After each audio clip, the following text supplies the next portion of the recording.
Salam sejahtera Malaysia, denyut nadi suara rakyat bergema di channel ini. Jangan lupa tekan butang subscribe, like dan share. Malaysia kita punya, cintai Malaysiaku, kita jaga kita.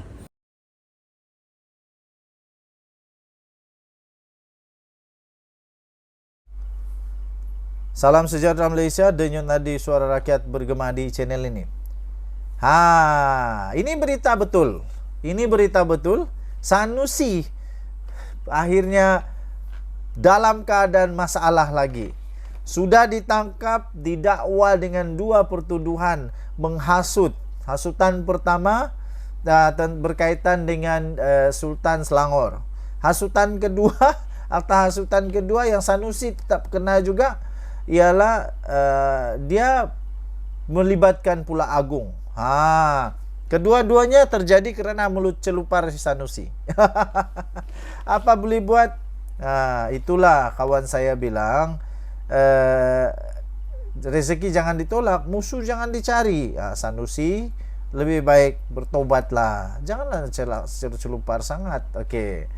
Dan sekarang ini pula Sanusi berpotensi pula untuk ditangkap semula kali ini bukan polis tapi SPRM. Ditahan ataupun disiasat. Disiasatlah kot, disiasat, dipanggil. Jangan pula lepas ni Sanusi tak sambut pula SPRM. Nanti SPRM minta pergi geledah, pergi serbu, nanti bising lagi, semua bising lagi. Tapi tiba-tiba Sanusi melakukan perkara yang sama. Ketika dia kata dia tak tahu, belum lagi ada pendakwaan, dia tak tahu sama ada dia didakwa atau tidak, tapi semuanya sudah terjelas di media sosial bahawa dia dijangka untuk didakwa pada keesokan harinya, tapi dia tetap tak sambut telefon. Kali ini Sanusi melakukan perkara yang sama. Dia kata belum ada pegawai SPRM panggil saya, kata Sanusi. Jadi nanti silap-silap esok pagi Sanusi ditahan lagi kerana SPRM mahu dia disiasat pula. Sanusi kata belum ada pegawai SPRM panggil saya. Rasanya tak lama lagi kot. Menteri Besar Sementara Kedah Muhammad Sanusi Makno berkata setakat ini dia belum lagi dipanggil oleh Suruhanjaya Pencegahan Rasuah Malaysia SPRM berhubung siasatan mengenai penyelewengan dan salah guna kuasa dalam isu perlombongan unsur nadir bumi REE di Kedah. Dalam satu catatan di Facebook pada hari ini, Sanusi menyifatkan laporan berita yang dia sedang disiasat sebagai naratif jahat dan mendahului proses. Naratif jahat katanya. Berita Sanusi disiasat SPRM dan bahan beritanya mendahului proses. Jadi ini maksudnya Sanusi mengakulah bahawa dia memang akan disiasat. Kenapa Sanusi kena siasat lah? Okeylah, nanti kita tengoklah apa cerita dia. Setakat ini belum ada lagi pegawai SPRM datang jumpa atau panggil saya untuk siasat kes REE. Tidak ada katanya. Jadi jangan lupa Sanusi, tengok selalu telefon. Kalau ada orang telefon, sambut. Kalau tak mau sambut, suruh pegawai sambut. Tapi bahan dan berita telah tersebar sejak 2-3 hari lalu. Bukankah kelihatan pelik dan janggal perkembangan ini? Nak cari kebenaran dan menegakkan undang-undang atau nak rosakkan imej katanya. Begitulah yang terjadi waktu polis tangkap Sanusi pukul 3 pagi. Dah sehari sebelum itu sudah disebut dia bakal didakwa. Tapi dia kata tak tahu. Saya rasa tujuan sebenar katanya ialah nak merosakkan kredibiliti saja untuk cari untung buat modal PRN. Salah atau betul belakang kira, Madani kah Badanun katanya. Ini perkara ini terjadi kerana mulut kamu celupar. Tapi yang ini bukan pasal modal Sanusi. Ini kerana kamu perlu disiasat. Ini terjadi kerana kamu terlibat dengan satu kes penyalahgunaan kuasa dan penyelewengan. Kenapa SPRM nak siasat? Sebab waktu itu kamu Menteri Besar, kamu pengerusi MBI. Jadi ini tak ada kena-mengena dengan modal. Nanti SPRM siasat beritahulah yang betul. Beritahu yang betul sampai SPRM dapati bahwa kamu betul. Barulah keluarkan kenyataan bahwa ini sebenarnya modal politik. Kalau tidak, tengoklah nanti. Semalam bernama memetik sumber SPRM memaklukkan isu ini telah pun dilaporkan oleh beberapa pertubuhan, bukan kerajaan, termasuklah gerakan anti Sanusi. Ada rupanya gerakan anti Sanusi pada Mac lepas dan penduduk di kawasan Bukit Engangsik, di mana kerja-kerja perlombongan haram dilakukan secara besar-besaran sebelum ditumpaskan oleh pihak berkuasa. Dipahamkan SPRM Kedah telah membuka kertas siasatan berhubung isu perlombongan RI haram awal tahun ini dan telah memanggil beberapa saksi, namun perkembangan terkini kertas siasatan itu tidak diketahui.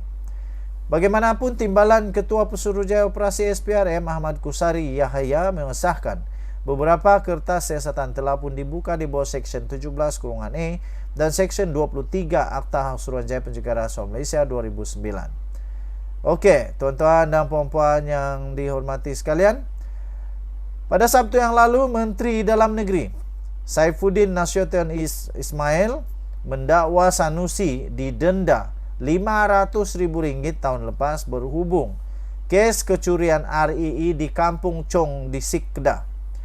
Kemudian menafikan perkara itu, Sanusi mendakwa kompaun itu bukan dikeluarkan kepada dirinya atau Menteri Besar diperbadankan MBI, tetapi kepada pihak ketiga. Dia juga bercadang mengambil tindakan undang-undang terhadap Saifuddin kerana membuat dakwaan itu. Menurut laporan News Straits Times, Sanusi berkata individu yang dikenakan denda itu adalah seorang lelaki dari Kuala Krai, Kelantan. Dia dilaporkan telah menunjukkan kepada media dokumen sokongan berkaitan kes itu. Bagaimanapun, Saifuddin tetap dengan pendiriannya dan menyatakan tiada mana-mana pihak yang terlibat boleh menafikan pengarah Pejabat Tanah dan Galian Kedah yang telah mengeluarkan denda kepada MBI Kedah. Jadi sudah pun ada satu kenyataan daripada pengarah itu, iaitu kompaun ya, saya boleh cari ya, kompaun RM 500,000 bukan kepada Sanusi. Okey, saya cari terus di Google. Saya type begitu. Daripada Astro Awani, banyak sudah berita dia sebenarnya. Kompaun RM500,000 untuk MBI, bukan khusus nama Sanusi. Tapi Sanusi kata tadi bukan Sanusi, bukan MBI, tapi pihak ketiga. Tapi macam mana? Pengarah PTG kata, ini kantoi habislah Sanusi. Pengarah PTG kata, yaitu Datuk Mad Suhaimi Abdul Rahman tampil memberi penjelasan bahawa kompaun RM500,000 ke atas perbadanan Menteri Besar MBI kerana mempunyai kaitan mencuri unsur nadir bumi RI tahun lalu adalah dibuat mengikut perundangan dan bukan ditujukan khusus kepada Datuk Seri Muhammad Sanusi Senor selaku Menteri Besar. Pendakwaan di bawah Seksyen 426 itu dibuat selepas mendapat kuasa untuk mengeluarkan kompaun daripada Ketua Pendakwaan Kedah itu. Pendakwaan Kedah itu tidak menulis nama Muhammad Sanusi untuk di kompaun. Katanya tangkapan yang dibuat kepada kita PTG guna Seksyen 426 ialah kerana ia berlaku di luar kawasan tersebut dan pendakwaan kita mendapat kuasa untuk kompaun RM500,000 daripada Ketua Pendakwaan Kedah. Tetapi Ketua Pendakwaan pun tidak menulis sila dakwa Sanusi, tak ada katanya. Bila tak ada, jangan cerita kata ada, katanya. Jadi mengulas kenyataan, Datuk Seri Saifuddin Nasution Ismail mencabar Sanusi menjelaskan perkara itu, menafikan sama ada beliau terbabit dalam kegiatan mencuri RII. Ahmad Suhaimi berkata perkara itu tidak benar sama sekali. Katanya Muhammad Sanusi yang mempunyai kuasa untuk mengecualikan kompaun RM500,000 tidak berbuat demikian, sebaliknya bersetuju individu yang bertanggungjawab dikenakan tindakan berkenaan. Katanya, saya bukan mau membela bos Sanusi, tapi tindakan saya bersuara adalah disebabkan PTG diheret sama dan secara tidak langsung saya terpanggil untuk menjawab, katanya. Tambahnya lagi, selain kompaun dikenakan kepada MBI, Mas Suhaimi mendedahkan ada individu yang ditahan dan kini dalam proses mahkamah. Tangkapan kedua pun kita lepaskan, serahkan kepada agensi untuk mendakwa, katanya. Okey, jadi tuan-tuan dan puan, adakah orang mencuri setuju dia didenda? Ada orang mencuri lepas mencuri, tangkaplah saya, katanya. Kalau MB Sanusi hendak campur tangan masa itu, boleh, kuasa dia ada bawa ke surat EXO dan dikecualikan, tapi dia tak pernah buat macam begitu, katanya. Okey, jadi tajuk berita ini dia kata compound RM500,000 untuk MBI, bukan khusus nama Sanusi. Jadi tapi persoalannya, pengurus MBI waktu itu siapa? Denyut nadi suara rakyat bergema di channel ini. Bye bye. Salam sejahtera Malaysia. Denyut nadi suara rakyat bergema di channel ini. Tuan-tuan dan puan, ini patut dibaca, didengar, ditonton oleh Sanusi. Daripada Sabudin Husin, memang satu tulisan yang cukup luar biasa. Kamu kena dengar dengan selama-lamanya, selama mungkin, supaya kamu faham. Kalau girlfriend tak jawab panggilan, dia pun akan cari kita sampai ke rumah juga. Itu itu kalau time bercinta. Berbagai pihak didapati meluahkan rasa tidak senang dan sedikit marah dengan tindakan pihak polis menahan Menteri Besar Kedah Sanusi Madnor pada jam 3 pagi. Tapi itu sudah pun diterangkan oleh Ketua Polis Negara. Mereka menyifatkan penahanan Sanusi pada waktu subuh itu adalah satu tindakan keterlaluan, tidak wajar, berlebih-lebihan dan tidak sesuai kerana kedudukannya sebagai Ketua Kerajaan Negeri. Pada saya, setelah diterangkan oleh Ketua Polis Negara, pihak PDRM tak ada pilihan lagi selain perlu untuk ambil Sanusi, perlu untuk jemput Sanusi, macam VIP. Kena sejemput dari hotel, baru dia nak pergi balai polis. Kenapa polis telefon tak mau sambut? Kenapa polis WhatsApp kamu tak jawab? Kenapa tak pergi terus ke balai polis? Mereka berhujah lagi bahawa kes yang dihadapi Sanusi bukan berkaitan jenayah, serta beliau dikatakan tidak berpotensi sama sekali untuk melarikan diri. Jangan. Memanglah kita tahu dia tak akan lari. Macam mana dia mau lari kalau banyak lagi kes yang mungkin bakal akan menerpa Sanusi ini?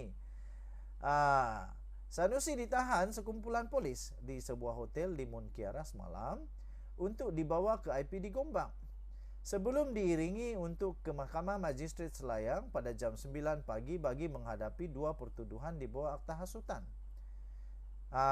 Jadi cara dia diambil itu pun bagus tau. Bagus, dengan segala hormat. Dia sempat mandi, dia sempat minum kopi, dia diberi peluang juga. Jadi janganlah marah-marah. Itu satu layanan yang cukup baik. Meskipun Ketua Polis Negara Razarudin Husin telah tampil menjelaskan tindakan terhadap Sanusi itu terpaksa diambil kerana pengarah pilihan raya itu tidak menjawab, malah menolak, reject panggilan melalui telefon. Mereka tetap tidak puas hati dan marah dan juga terus membebel lagi. Mereka mengatakan menahan orang pada waktu subuh bukanlah satu amalan yang patut dalam sebuah kerajaan madani. Habis apa yang patut? Cuba kamu bagi tahu apa yang patut. Apa yang patut? Kan itu memang dah kerja, memang SOP-nya begitu. Kalau kau tak sambut sudah dengan baik, pergi jemputlah pun dengan baik. Jika kita teliti penjelasan daripada Ketua Polis Negara, bukan saja Sanusi tak jawab dan menolak panggilan daripada pihak polis, malah beberapa pegawai Sanusi yang dihubungi turut melakukan hal yang sama, reject. Kenapa? Apa tujuan? Kalau betul Sanusi tak salah, tak takut, kenapa tak buat benda yang betul? Kenapa tak sambut, tak jawab? Mungkin benar Sanusi tidak mungkin melarikan diri, tetapi dengan tidak menjawab dan menolak setiap panggilan pihak polis, bukanlah mustahil beliau akhirnya tidak muncul di mahkamah. Apalagi sebelum ini ketika telah heboh berita mengenai pendakwaannya dilaporkan media dan sudah dimasukkan dalam jadual mahkamah, Sanusi dilaporkan masih memberitahu beliau belum dimaklumkan lagi mengenainya. Sanusi, macam mana hang nak maklum kalau panggilan pihak polis pun tak berani nak jawab? Kenapa Sanusi dan pegawai-pegawainya tidak menjawab dan menolak panggilan daripada pihak polis? Apa sebenarnya akal yang ingin dilakukannya? Sesibuk manapun, takkanlah seminit dua pun tak boleh jawab panggilan. Lepas tu, kenapa tolak atau reject pula panggilan pihak polis? Kalau ia pun sibuk benar pada waktu panggilan itu diterima, kenapa tidak membuat panggilan semula kepada nombor yang membuat panggilan? Sebagai pihak yang bertanggungjawab untuk memastikan orang yang kena tuduh hadir di mahkamah, sudah pasti pihak polis bimbang dengan keadaan begitu. Jadi itulah sebabnya Sanusi didatangi pihak polis pada jam 3 pagi. Nak kata kesian, tak tahulah. Nak padan muka, tak tahu juga. Kamu boleh komen, kesian atau padan muka. Pokoknya, kalau panggilan dijawab dan tidak di-reject atau melakukan panggilan semula, tiadalah sebab untuk pihak polis datang pada pukul 3 pagi untuk cari Sanusi. Kalau kita masih ingat ketika muda-muda dulu, kalau girlfriend atau buah hati kita tak dapat dihubungi dan tidak menjawab panggilan telefon, akhirnya kita pun akan segera mencarinya sampai ke rumah atau tempat kerjanya. Begitu juga, jika panggilan daripada bank kerana bayaran kereta ada tertunggak berbulan-bulan, tukang tarik juga akan datang sampai ke rumah kita akhirnya. Artinya, mencari sampai ke rumah jika gagal dihubungi adalah perkara biasa.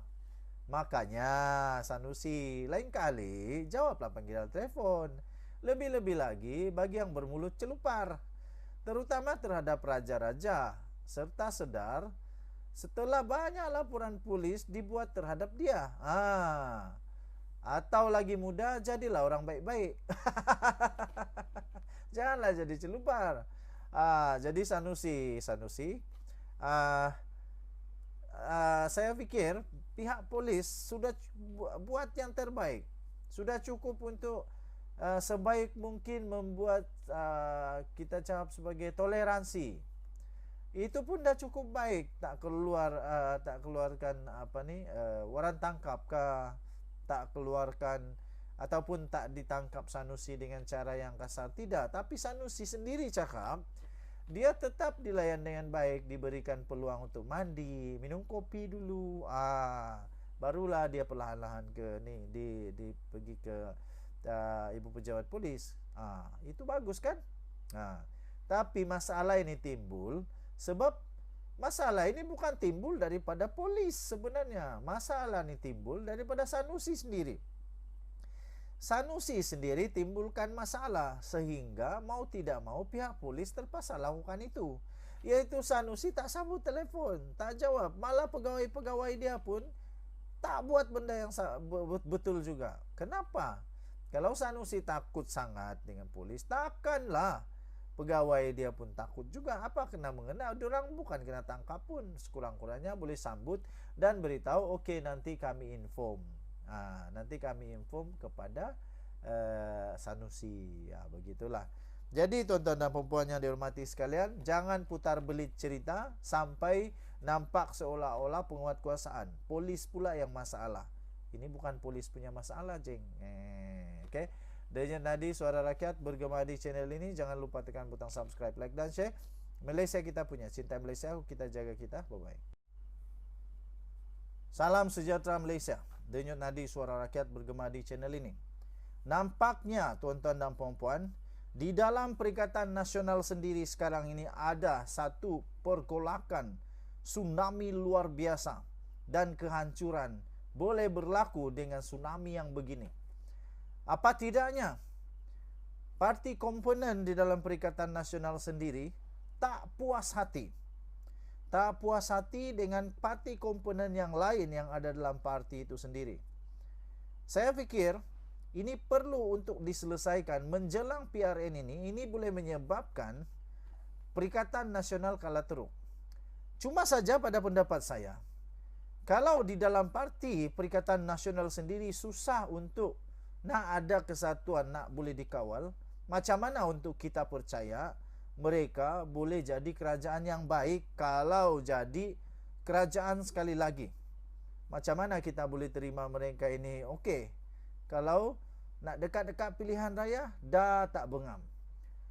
Daripada mykmu.net, mykmu.net diterbitkan di mykmu.net, gerakan tidak puas hati dengan sikap retorik perkauman daripada PAS. Akar umbi gerakan dikatakan berbelah bagi tentang menjadi komponen Perikatan Nasional. Kerana PAS semakin lantang memainkan retorik berbaur perkauman dan keagamaan. Sumber dalam parti mendakwa ramai ahli gerakan sekarang ini mulai tidak berpuas hati dengan kenyataan-kenyataan daripada PAS yang rata-ratanya menyasarkan orang bukan Melayu dan bukan Islam. Kata sumber itu, ahli-ahli yang tak berpuas hati tidak mahu parti ini dikaitkan dengan PAS. Itu kata sumber itu. Kalau ini benar terjadi, kita bolehlah membuat kesimpulan mudah, kesimpulan fikiran orang-orang kampung bahawa gerakan tak lama lagi akan tinggalkan Perikatan Nasional. Sebab macam mana dia mau tahan kalau dikatakan melalui artikel ini ataupun berita ini, PAS semakin lantang menyasarkan kepada golongan-golongan ataupun sasaran-sasaran tertentu. Manakala gerakan pula ini terasa dan akhirnya ramai akar umbi tak setuju untuk ada kaitan lagi dengan PAS. Walau bagaimanapun mereka itu juga tidak mahu mendesak parti keluar dari PN kerana tidak mahu mencetuskan masalah, tambahnya. Menurut sumber lagi, hasil PRU 2022 menunjukkan hubungan dengan PAS menyebabkan pengundi bukan Melayu telah pun mulai menjauhi gerakan. Beberapa pengundi beritahu saya, kata sumber itu, saya suka calon kamu, tapi kami tak mahu sokong sebab kamu bersama PAS. Senarionya seperti ketika kami berkempen bersama UMNO pada PRU 14, kata sumber itu. Menurut sumber itu lagi, ramai juga mahu gerakan kekal bersama PN kerana mahu memanfaatkan kekuatan PAS yang mempunyai penyokong yang ramai. Pada PRU yang lalu, PAS menang 49 kerusi yang tertinggi dalam kalangan parti yang bertanding. Dalam pada itu, sumber berkata ahli yang cenderung ke arah kekal bersama PAS sudah biasa dengan pendekatan PAS, terutama di Kelantan dan Terengganu.